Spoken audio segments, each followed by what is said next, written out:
ገንዘቦችን አወጥተናል። ለተከላይ ወደ 437700 አወጥቻለሁ። እኔ አሁን ከክፍለ ሀገር የሚመላለሰው ከዛም በላይ ገንዘብ አወጥቻለሁ። ዳናይት መክብና የሥራ ባልደረቦቿ በማጭበርበር ክስ ፍርድ ቤት መቅረባቸውም ተገልጿል። ታዋቂዋ የፕሮግራም አቅራቢ ዳናይት መክብና 4 የሥራ ባልደረቦቿ ወደ ውጭ ሀገር እናስወጣለን በሚል የተስፋ ቃል ከዜጎች ገንዘብ በማጭበርበር ወንጀልም መከሰሳቸውም ተገልጿል። በቃ ንጹሃኑም አጠፉም አላጠፉም በሚደርስባቸው በደል ላይ አቤት የሚል የመንግስት አካል እንጣ አሁን የገባ ፖሊሶቹ በአትሌት ፈይሳ ለሊሳ ላይ እንዳይመሰክሩ ከፍተኛ ጫና እየተደረገባቸው መሆኑ ተሰማም። አዶናይ ዘ ኪንግ ቦታውን መስጠት አለብን። አዶናይ 32 ሚሊዮን ብር አሰባስቧል። እጅግ በጣም አስደንጋጭ ሰበር ዜና እየተሰማ ይገኛል። ኤርፎን ወይም ደግሞ ሄድፎን ለሚጠቀሙ ጓደኞቻችሁ ይህንን ቪዲዮ ሼር ማድረጋችሁን አትርሱ። ከጆን ዳንኤል ጋር ሪሌሽንሺፕ ውስጥ ነበርኩኝ። እኛ እነስናችሁ ምን አረግናችሁ? እኛ አሁን እኮ ውርደታችንን በነገራችን ላይ የእናንተ ፌለር የኛም ጥፋት ነው እንደማህበረሰብ። እኔ ማለት ነው በጣም እየገረምከኝ ነው። ከዚህ በፊት አንድ ቪዲዮ ሰርቼብልህ ነበረ። ተማሪዎች ላይ ኮንቴንት አትስራ። ሰላም ውድ ቻናሌ ቤተሰቦች እንደምን አላችሁልኝ? ዛሬም እንግዲህ በሁለተኛ ቪዲዮ ተመልሼላችሁ መጥቻለሁ። ባለፈው ባልኳችሁ መሰረት እንግዲህ ብዙ ሰዎች ሰብስክራይብ አድርጋችሁኛል፣ በጣም አመሰግናለሁ። ያ ነገር ዛሬም እንደሚደገም ደግሞ አልጠራጠርም። ለዚህ ቪዲዮ አዲስ የሆናችሁ ሰብስክራይብ ያደርጋችሁ ቤተሰቡኑ ቪዲዮቻችንን እንደምትወዱ ስለማልጠራጠር ላይክ አድርጋችሁ ጀምሩት። ዛሬም እንደተለመደው የተለያዩ ቪዲዮችን ይዤላችሁ መጥቻለሁ። ሳምንታዊና ወቅታዊ የሆኑ ቪዲዮችን እናንተን ያስደስታሉ እንዲሁም መነጋገሪያ ናቸው ብያልኳቸውን ይዤላችሁ መጥቻለሁ። ቪዲዮቻችንን ላይክ አድርጋችሁ ጀምሩት። ሀሳብ አስተያየቶቻችሁን ኮሜንት ላይ ጻፉልኝ። ወደ መጀመሪያው ቪዲዮ እንላለን። ከጆን ዳንኤል ጋር ሪሌሽንሺፕ ውስጥ ነበርኩኝ። እኛ እነስናችሁ ምን አረግናችሁ? እኛ አሁን እኮ ውርደታችንን በነገራችን ላይ የእናንተ ፌለር የኛም ጥፋት ነው እንደማህበረሰብ። ዞር ብለን ጀርባችንን ሳናይ ከየት እንደመጣችሁብን ሳናይ ጓሮ የበቀላችሁበትን ጓሮ ማቃጠል ስንችል ጓሮን በጭራሽ ማስጋጥ በከብት ስንችል ጓሮን ሳር እንዳይበቅልበት ማድረግ ስንችል ተዘናግተን እኛ ስንጦዝ በየፖለቲካው በየምናምን መጣችሁብን። የኛ ይሄ ውርደታችን ነው በጋራ እኛን አዋርዱ ግዴል እኛ እንችለዋለን። መቼም የመጣብናል እኛ አነስናችሁ ምን በደልናችሁ? እስካሁን የተጫወታችሁብን ነው። የበደልናችሁ ነገር የለም። እንዴት አይነት ማፈሪያ ናችሁ እናንተ! አሁን እኔ እኮ የምድረ ውርጋጥ መጫወቻውን እኮ በቃ ፊታቸውንስ ማሳየታችሁ ታሪቀን እኮ ነው። ሰው አይደላችሁም እኮ ነው ትርጉሙ። ሰው አይደላ ምንም አታመጡም ነው። እውነታቸውን ነው። በሰላም ታክሲ አድርገው ይሄዳሉ፣ በሰላም መኪና ይዘው ያልፋሉ። ላይቭ ገብተው ሰው ገንዘብ ይሰጣቸዋል። ገንዘብ የምትሰጧቸው ሰዎች ገንዘብ ይንሳችሁ መድኃኒዓለም ዘላለም አለማችሁ ለነዚህ ገንዘብ መስጠት በቃ ባለጌ ስፖንሰርድ ነው። ባለጌ የክብር እንግዳ ነው ባለጌ ኢትዮጵያ ውስጥ። አሁን እናንተን አይቼ እኔ አፈርኩ፣ በጣም አፈርኩ። በቃ ምንድነው የሆነው? ምንድነው የታመምነው?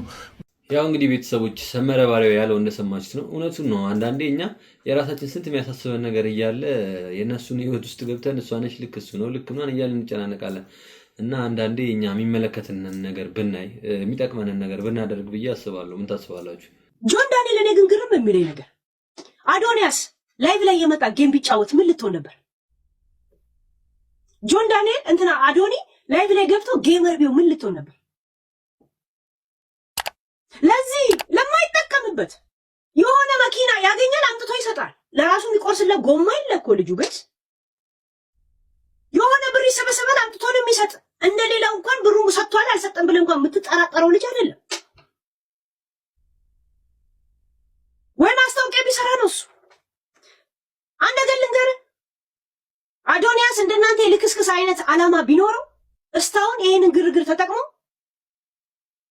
ጌመር ሆኖ እንደናንተ ብር ብቻ ቢያስብ በየቀኑ እየመጣ የእናንተን ጌመሮቹ ላይ ይወስዳል፣ ጊፍተሮቹ ላይ ይወስዳል። አቅሙ አለው። ቢኮዝ ኦፍ የማንም ኔጌቲቭ አይደለም። እና ዝም ብላችሁ ጉድጓድ ስትቆፍሩ አንድ እናንተ እንዳገቡበት፣ ሁለት ለቀባሪም ለአርዲም የሚጠፋ ታሪካችሁን እንዳታረጉት። አጉል ምቀኝነት። አዶኒያስ በአፍሪካ ልክ እንደ አሾ ስፒድ ዓለምን መዞር ነው ያለበት። አቅም አለው ማለት አቅም ስላችሁ በቃ እሱ ፍላጎቱ ነው። ሰው ልጅ ደግሞ ፍላጎቱ የመጨረሻ ቀይ መስመሩ ከሆነ ያ እግዚአብሔር ይሟላለታል። ታውቃላችሁ። እናንተ የመንደሬና የሻርሙጥ ዓለም ውስጥ ስላላችሁ ይሄ ጋንጊስተር የለም እንትን ለዛ ነው ቅናታችሁን ከርምጥምጥ አይወጣም። ያው እንግዲህ ቤተሰቦች እንዳያችሁት ነው። አዶናይ እና ጆን ዳንኤልን ለምን እንደሆነ አላውቅም በተለያየ ነገሮች ያወዳድራቸዋል። ጆን ዳንኤልን የሚወድ አዶናይን እያጣጣለ፣ አዶናይን የሚወድ ደግሞ ጆን ዳንኤልን እያጣጣለ፣ ሁለቱም የተለያዩ የራሳቸው ላይፍ ያላቸው ሰዎች ናቸው። እኛ ለምን ማወዳደር እንደሚያስፈልግ ባይገባኝም ግን እስቲ ከዚህ ጋር ተያይዞ ደግሞ አንድ የተመቸኝ ቪዲዮ አለ እሱን ነው። የመጨረሻ የማስጠንቀቂያ ቪዲዮ ነው ይሄ ከጆን ዳንኤል አንፃር የመጨረሻ የማስጠንቀቂያ ቪዲዮ። እስካሁን ጆን ዳንኤል ላይ አፋችሁን ስትከፍቱ ልጁን ለማስቀየም ስትሞክሩ ዝም ያልናችሁ ከጃኒ ጋር በተገናኘ የተፈጠረው ኢሹ ስሜታዊ አድርጓችሁ ነው በሚል ነው እንጂ ፈቅደንላችሁ አይደለም። እንደዛ አፋችሁን እንድትከፍቱበት ፈቅደንላችሁ አይደለም። እናም ሁሉም ነገር ምን አለው ገደብ አለው። ሲበዛ ማርም ይመራል አይደል የሚባለው። አዶናይን ለመደገፍ ግዴታ ጆን ዳንኤልን መጥላት አይጠበቅባችሁም። በተቃራኒው ደግሞ ጆን ዳንኤልን ለመደገፍ አዶናይን መጥላት አዶናይን ማስቀየም አይጠበቅባችሁ። ለምሳሌ እኔ ለአዶናይ በጣም ብዙ ቪዲዮዎች ሰርቼለታለሁ። ልጁ ካለው ቅንነት፣ ደግነት ከሰራቸውን በጎ ስራዎች አንፃር ስለሚገባው ቪዲዮ ሰርቼለታለሁ። ለምሳሌ ለአዶናይ ምን ለማለት ፈልጌ ነው? ይሄንን ቪዲዮ የምሰራው በሚዛናዊነት ነው እያልኳችሁ ነው። እኔ ግን በግሌ እንደታዘብኩት ጆን ዳንኤል ላይ የተነሱ ያሉ የክፋትና የጥላቻ ቪዲዮዎች በጣም በዝተዋል። በጣም የሚገርመኝ በጆን ዳንኤልና በአዶናይ መካከል ካለው ልዩነት ይልቅ እነሱን እንደግፋለሁ በምትሉ መካከል ያለው ልዩነት ይሰፋል። እነሱን እንደግፋለን በምትሉት መካከል ያለው የእርስ በርስ ጥላቻና ፉክክር በእነሱ በዋናዎቹ መካከል የለም። ስለዚህ የሚያዋጣውና የሚሻለው ነገር ምንድነው? ብትችሉ እንደ ትልቅ ሰው ወጣችሁ አንዱን ደግፋችሁ አንዱን እየጣላችሁ አንዱን ከፍ ያደረጋችሁ አንዱን ያዋረዳችሁ ቪዲዮ ከምትሰሩ እስቲ ሁለቱን ልጆች የሚያስታርቃቸው አንድ የሚያረጋቸው ተቀራርቦ የተሻለ ነገር የሚሰሩበት ነገር እንዲፈጠር አስታርቋቸው። እስቲ እንደዛ አይነት ሐሳብ ስጡ። ቪዲዮን አድርሱልኝ። አመሰግናለሁ። ያው እንግዲህ ቤተሰቦች ልጅ የተናገረው እንደሰማችሁ እኔም ሐሳቡን ስለምደግፈው ነው። አንዱን ምንወደው ከሆነ ሌላኛውን መጥላት አለብን ብዬ አላስብም። ሁለቱም ማወዳደር አይጠበቅብንም። ሁለቱም የራሳቸውን የተለያየ ጥሩ ስራ እየሰሩ ይገኛሉ። ስለዚህ አንዱን ምንወደው ሰው ሌላውን መጥላት አለብን ብዬ አላስብም። አዶናይ እንግዲህ ከሰሞኑ ከሚስ ወርልድ ኢትዮጵያ ጋር ታይቶ በጣም የተለያዩ ነገሮች እየተወሩ ይገኛሉ። እስቲ ስለሱ አንድ ቪዲዮ ተነምጣ። አሁን አዶናይ ጥሩ ነገር እያደረክ ነው። ሴቱን ዞር ዞር ብለ ያየ ነው። ጥሩ ነው። አሁን እች ልጅ የተማረች ቆንጂዬ ስነ ስርዓት ያላት ክብር ያላት ለንግግሯ በቃ ምን ብዬ ልንገር ስፒድ ራሱ የወደዳት ስፒድ ራሱ ተመልሻ ያገኘት አይደለችዋን እንዝርት የሆነች ቆንጂዬ ልጅ ላንተ ነው የምመኝልህ። ላንተ እንደዚች አይነት ሴት ነች የተማረች ጥሩ ሴት ነው እንጂ እዛ ሰፈር ምንም ወደ እንግሊዘኛ ያውቁ ወላ አልተማሩ እነዛ ሰዎች ካንተ ጋር የሚሄዱ አይደሉም። እንደዚች አይነት ስማርት የሆነች ሴት ነች ካንተ ጋር የምትሄደው። አዱዬ እንደው ከዚች ጋር ብትሆን ማርያም እንዲደስ እንደሚለኝ በቃ ካንተ ጋር የምትሄድ ሴት ነች። ስማርት ነች ልጅቷ፣ በጣም ቆንጆ ነች እና መልካሙን ነው የምመኝልህ አዱዬ። ከዛ መንደር ብትወጣ ደስ ይለኛል። እውነት ያው እንግዲህ ቤተሰቦች እንደሰማችሁት ነው ማለት ነው እሱ ያለችውን። እንዲሁም ደግሞ አንዳንድ ሰዎች ደስተኛ የሚያልሆኑ አሉ። እስቲ እሱንም ቪዲዮ የተነምጣ። የትኛው ፕሮፌሰር ነው እሱ የሚያሞግሰው? የትኛው አርቲስት ነው አዶናይ የሚያሞግሰው? እቺ ደግሞ አንድ ደግሞ ጅል አለች። ያ እየተከተልሽ ጉርደትሽና ቅሌትሽን አታምጭብን። ገዛ ለስሙ የዓለም ሁለተኛ ቆንጆ ያ እዛ ወርልድ ሚስስ ወርልድ ላይ ሁለተኛ ወጣች ሴትዮ ወርደሽ ቲክቶክ ላይ አይ ሀሴት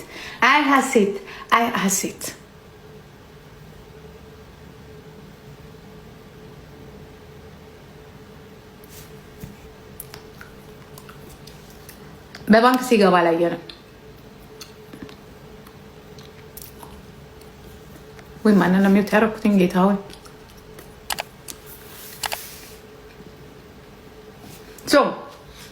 የራስሽ ጉዳይ ነው። አንቺ እንኳን ጠፍተሽ አትጠፊም ወይ? ተከፍሎሽ ነው የመጣሽው። ኦኬ። ያው እንግዲህ ቤተሰቦች ጂጂክ እያለችውንም እንደሰማችሁት ነው ማለት ነው። አንዳንዴ ሰው በስራ አጋጣሚ በተለያየ ምክንያት ይገናኛል።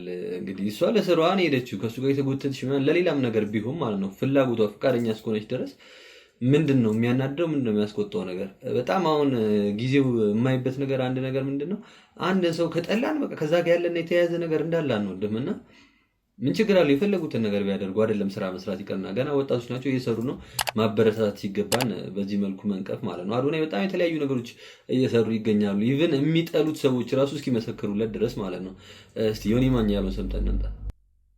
እኔ አሁን አዶናይ በልጦናል ሶሻል ሚዲያ ላይ ሃንድስ ዳውን። ለወሬ ጊዜ የሌለው ልጅ ሆኖ ተገኝተዋል። ፈንዳ ትክታክ ላይ ያለ በሙሉ ተሰቅለሙት። በቃ ተቀይሯል ልጁ። ጊዜ የለውም ለወሬ። ልጁ ስራ ላይ ነው። አብረን እዚህ እንተከተካለን፣ እንሸቀላለን። ችግር የለውም። አይዞን ጂጂ፣ እንሸቀላለን። አይዞን እንሸቅላለን። ሰርጀሪ ቤታየው እንሸቅላለን። አይዞሽ ሊያ ሆዴ ከርሴ እንሸቅላለን። አይዞሽ እንሸቅላለን። አዶናይ ሌቭሉ አልፏል። አዶናይ የእሱን ጨርሶ የሌላ ሰው ህይወት እየቀየረ ነው። ፓስተር የማይሰራው፣ ቄስ የማይሰራው፣ ሼክ የማይሰራው ስራ አዶናይ ጀምሯል። ስለዚህ ዳን ስለዚህ የጂጂን ንዴት የወርቅ የምትባለው ንዴት እረዳ። እኔ አንደርስታንድ አደርጋለሁ። እንዴት ኦሮሞ እንደዚህ የለም ከየት ታመጭ? የአማራ ልጆች አሁን አዶናይም በጣም ነው የሚወዱት። ጎንደር ሲሄድ የሰጡትን ክብር አይታቸዋል። እዮዳብ ጉቶ አለቀሰ። ጎንደር ትግሬ ሁሌ በላ ጎንደር ያለ ሆድን ቆዝር። አንተ ቁጭ ብለን መበለጥን ማወቅ በጣም ያንተን ስታንዳርድ ያስከብረዋል። ያው እንግዲህ ቤተሰቦች ዮኒ ማኛም ያለውን እንደሰማችሁት ነው ማለት ነው። እንደውም ከዮኒ ማኛ ጋር ጥሩ ሪሌሽንሺፕ ራሱ የላቸውም፣ ግን አንዳንዴ ጠላትን እስከ ማሳመን ደረጃ ራሱ ማለት ነው የማይዋደድን ሰው ስለአንተ እስኪመሰክርልህ ድረስ ማድረግ መቻል ማለት ያ በጣም ትልቅ አቅም ነው እና አዶናይ ከሰሞኑ እያደረገ ያለው ነገር በጣም ይለይ ነው። እንግዲህ አሁን ከሰሞኑ ራሱ በጣም ትልቅ የእርዳታ እንትን አሰባስቧል። እሱንም ራሱ ዮኒ ማኛ ራሱ መስክሮለታል። እስቲ እሱንም እንየው።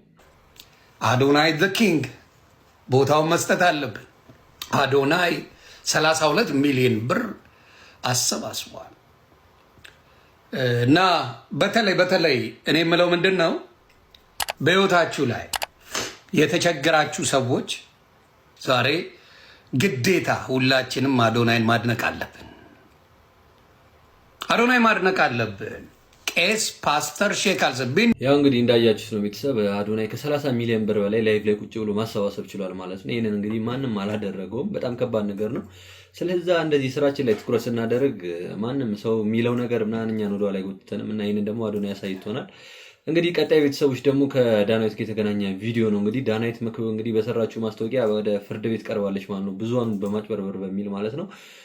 እስቲ ስለ ክሱ እንስማና አንዳንድ ነገሮች እኔ ዳናይት መክብብ ምንድነው የገጠማት? ዳናይት መክብብና የስራ ባልደረቦቿ በማጭበርበር ክስ ፍርድ ቤት መቅረባቸውም ተገልጿል። ታዋቂዋ የፕሮግራም አቅራቢ ዳናይት መክብብና 4 የስራ ባልደረቦቿ ወደ ውጭ ሀገር እናስወጣለን በሚል የተስፋ ቃል ከዜጎች ገንዘብ በማጭበርበር ወንጀልም መከሰሳቸውም ተገልጿል። ጉዳዩ በፌዴራል የመጀመሪያ ደረጃ ፍርድ ቤት ቦሌ ምድብ ችሎት መታየትም ጀምሯል። ታዲያ የክሱ ዋና ነጥቦች ተከሳሾች ከእያንዳንዱ ተበዳይ 437,000 ብር ተቀብሏልም ነው የተባለው። ታዲያ በዚህ ላይ ዳናይት ሚና ተበዳዮች ከኤቢኤል ኮንስታንሲ ገንዘባቸውን የሰጡት ዳናይት በሰራችው ማስታወቂያ ላይ ባላቸው እምነት መሆኑን ተገልጿል። ታዲያ የህጉ መሰረትም ማስታወቂያ አዋጁ አስተዋዋቂ የመረጃውን ትክክለኛነት የማረጋገጥ ግዴታ አለበት በሚልም ድንጋጌ መሰረትም ዳናይት የደረሰው ጉዳት በጋራ ተጠያቂ እንድትሆንም ክስ ተመስርቶባታል። በዚህ መሰረት ፍርድ ቤቱ የቀረበበትን ክስ ሰነድ መርምሮ ውሳኔ ለመስጠት ለየካቲት 27 ቀን 2018 ተለዋጭ ቀጠሮም ሰጥቷል። ያው እንግዲህ ቤተሰቦች እንደሰማችሁት ነው ማለት ነው። ወደ ውጭ እንልካቸዋለን በማለት ከ400,000 ብር በላይ በመሰብሰብ ከአንድ ሰው ብቻ ማለት ነው።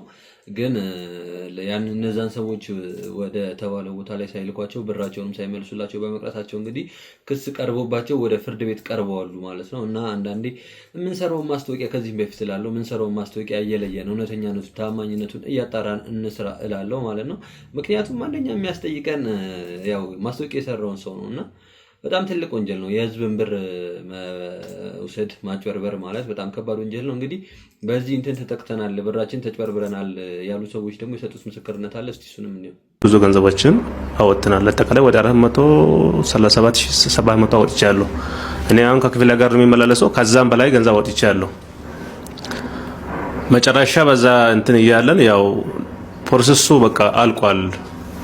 አሁን ወደ ውጭ ሀገር ቲኬት ምናምን መቁረጥ አለበት ብላችሁ በቃ ቲኬትንም የቲኬት ገንዘብን አስገብተን አካውንት ላይ እስከዛ ቀን ተዘጋጀ ብላ ገንዘብንም የምንዘጋጀው ነገሮች ልብስ፣ ሻንጣ ምንም አዘጋጅተን ቤተሰብ ልሸኝ ራሱ እስከ አዲስ አበባ መጥተዋል።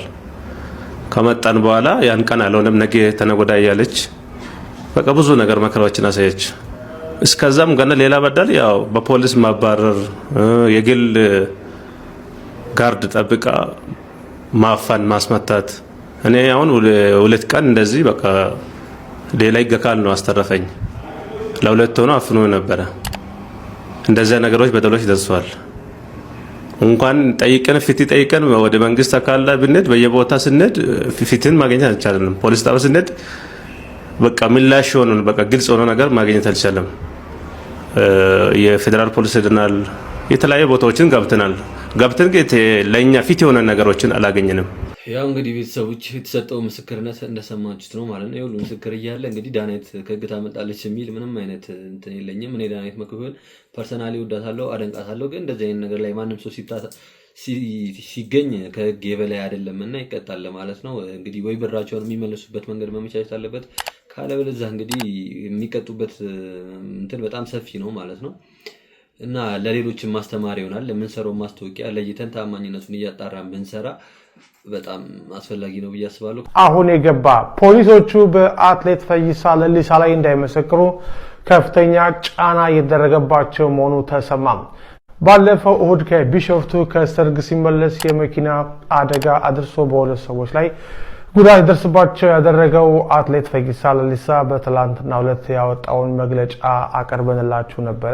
ግንባሩ ላይ የደረሰበትን ጉዳት ለማሳየት ሞክሯል። ምንጮቻችን እንደገለጹልን ከሆነ ፈይሳ አደጋው እንደደረሰ ወዲያውኑ ወደ አውሮፓ ወጥቷል። ከዛ በኋላ ግን ያለው እንቅስቃሴ ከበድ ያለ ሆኗል። የፖሊስ ምንጮች ለዛሀበሻ እንደገለጹት ፈይሳ ለሊሳ በአደጋው በደረሰበት ወቅት ማንነቴን አታውቁም በሚል በመንግስት ጸጥታ ኃይሎች ላይ ማስፈራሪያ ማድረሱ የሚታወቀው ጠመንጃ ማውጣቱ የዓይን እማኞችም ተናግረዋል።